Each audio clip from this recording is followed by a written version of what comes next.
আসসালামু আলাইকুম, কেমন আছেন সবাই? আজকে আমি 10 কেজি দুধের দই পাতবো। আমি আস্তে আস্তে ফ্রিজের মধ্যে 10 কেজি দুধ জমাইছিলাম রোজার মাসে। দুধগুলা এই যে পাতিলের মধ্যে দিয়ে বাইরে লাকড়ি চুলে জাল দিতাছি। এদিকে দুধ জাল হইতেই থাকবো এগুলো হলো অর্ধেক দিন বইরে জাল দিতে হবে। এদিকে আমি সংসার অনেক কাজ আছে, এগুলো আস্তে আস্তে সারবো। তারপর আমার চিনি লাগবো, চিনি নাই, দইয়ের মধ্যে চিনি লাগে। 10 কেজি দইয়ে 3 পা চিনি দিব। মেয়ারে পাঠাই দিছি কাউন্সিল চিনি আনার জন্য। আর এদিকে আমি দুধগুলো জাল দিতেছি আর একটু পর পর লাড়া দিতেছি। তাই আপনারা তো অনেকেই দই পাততে জানেন না, আমার এই রেসিপিটি দেখে কীভাবে দই পাততে হয় এভাবে পাইতে খাবেন। আর যদি ভালো লাগে লাইক কমেন্ট শেয়ার দিয়ে পাশে থাকবেন। ইউটিউব চ্যানেল থেকে যদি দেখে থাকেন তো আমার ভিডিওটা সাবস্ক্রাইব করে দিয়েন।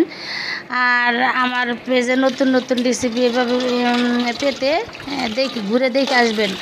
তারপর আমি এদিকে কতগুলো আন্ডি পাতিল ছিল, আন্ডি পাতিল গিলে ভালো করে মাইজে এগুলোরে পরিষ্কার করে ঘরে নিয়ে আসবো।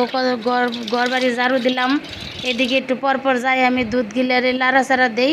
এই যে দুধ গিলে জাল হয়ে গেছে। এখন আমি এই যে দুধের দই বানানোর যে এটির কয়, এই দুই কাপ দই কিনে আনছি। আইনে এগুলারে ভালো করে ওর মধ্যে ডাইলে দিয়ে ফিটাই এগুলা ঠান্ডা করব। দুধগুলো এমনভাবে ঠান্ডা করব যাতে আঙ্গুল দুধের মধ্যে দিলে আঙ্গুলটা একবারে পুরো ঠুসা না পড়ে যায়, এরকম মানে দুধ গরম থাকতে। তারপর আমি পাতিলের মধ্যে ডাইলে দিব আস্তে আস্তে। তো পাতিল গিলারে ভালো করে সারাদিন রোদে দিছিলাম, রোদে দিয়ে ভালো করে মুইছে। তারপর কতগুলো খের আনছি, খেরাই নে খেরের বিছায় খেরের উপরে পাতিল গিলার সুন্দর করে রাখছি।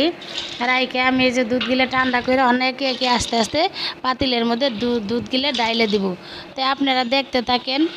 তো কে কোথায় থেকে আমার ভিডিওটা দেখছেন সবাই আমার পাশে লাইক কমেন্ট শেয়ার দিয়ে পাশে থাকবেন।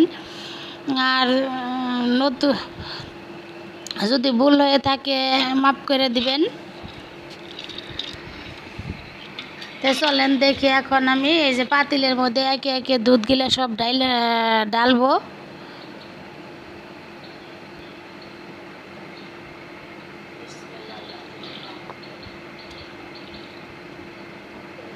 পাতিলের মধ্যে একে একে সবগুলা পাতিল ভরবো, বইরে দিব।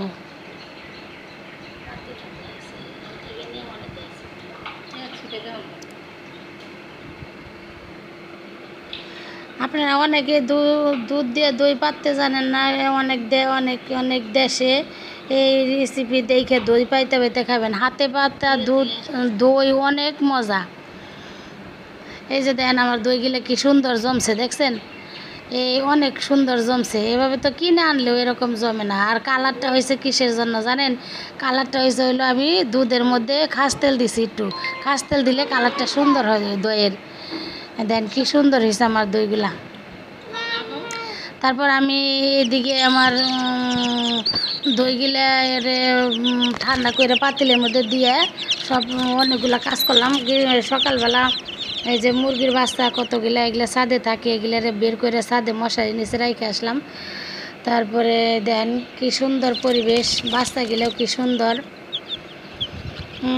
ছাদে অনেকগুলা গাছ লাগাইছি টপের মধ্যে।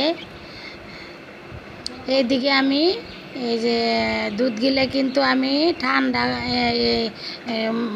ডাইকে দিছিলাম। আইসা আমি সকালের দুধ এগুলো উদাম করছি, উদাম করে দেখছি দেন দুধগুলো কি সুন্দর জমছে, সেই রকম সুন্দর হয়েছে। খেতাতে ডাইকে দিছিলাম, খেতাগুলো উদাম করলাম। এই যে খেতাতে ডাইকে দিছিলাম, দেখছেন? খেতা দিয়ে কম্বল দিয়ে ডাইকে তার উপরে হইলো অর্ধেক রাইতের সময় উঠে আমি কম্বলটা সরাই ফেলাইছি, কারণ অনেক গরম।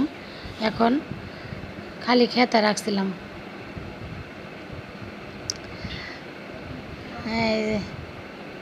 দেন কাপের মধ্যে যে দইগুলা বসছি, এই কাপের দইগুলো খুব সুন্দর হয়েছে।